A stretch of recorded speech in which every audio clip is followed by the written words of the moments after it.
গল্প শেষ বিকেলের আলো। গ্রামের নাম ছিল শান্তিপুর। ছোট্ট একটা গ্রাম, যেখানে সন্ধ্যা নামলেই আজানের সুর আর মন্দিরের ঘণ্টাধ্বনি একসাথে মিশে যেত। আর সেই গ্রামেই বড় হয়েছিল আরিব আর মেঘলা। ছোটবেলায় তারা জানত না ধর্ম কী জিনিস। একসাথে স্কুলে যেত, একই আমগাছের নিচে বসে গল্প করত আর নদীর ধারে দাঁড়িয়ে স্বপ্ন দেখত একদিন তারা শহরে যাবে, বড় হবে আর একসাথে থাকবে। সময় বদলাল, তারা বড় হল, কিন্তু ভালোবাসাটা ঠিক আগের মতোই রয়ে গেল। একদিন শুক্রবার, আরিব জুম্মার নামাজ পড়ে সাদা পাঞ্জাবি আর টুপি পরে মেঘলার সাথে দেখা করতে এলো সেই পুরনো আমগাছটার নিচে। বিকেলের আলোটা ছিল অন্যরকম, হালকা বাতাস, চারদিকে নীরবতা। মেঘলা দূর থেকে আরিবকে দেখে থমকে দাঁড়াল। তার চোখ বড় হয়ে গেল, মুখটা শুকিয়ে গেল। মনে হল, এই ছেলেটা কি সেই আরিব? আরিব হাসি মুখে এগিয়ে এলো। কি হলো, আজ এত চুপ কেন? মেঘলার ঠোঁট কাঁপছিল। তুমি তুমি মুসলিম?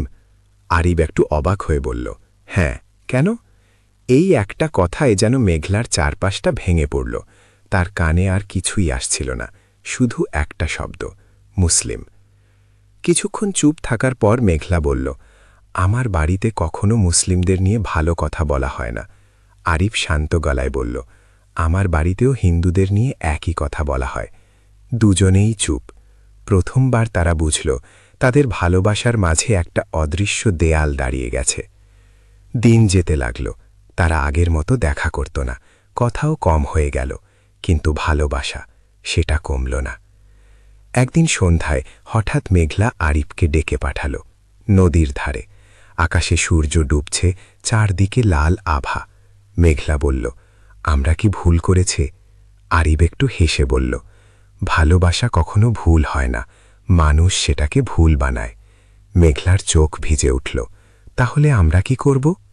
আরিব কিছুক্ষণ চুপ থেকে বলল, আমরা হয়তো একসাথে থাকতে পারব না, কিন্তু আমরা প্রমাণ করে যেতে পারি, ধর্ম আলাদা হলেও ভালোবাসা সত্যি হতে পারে। মেঘলা কাঁদতে কাঁদতে বলল, তুমি কি আমাকে ভুলে যাবে? আরিব আকাশের দিকে তাকিয়ে বলল, শেষ বিকেলের আলো যেমন রাতে হারিয়ে যায় কিন্তু আবার সকালে ফিরে আসে, তেমনি আমি তোমাকে কখনো হারাব না, শুধু চোখে দেখব না। সেদিনই ছিল তাদের শেষ দেখা। মেঘলার বিয়ে হয়ে যায় অন্য কোথাও, আর আরিব শহরে চলে যায়। বছর কেটে যায়।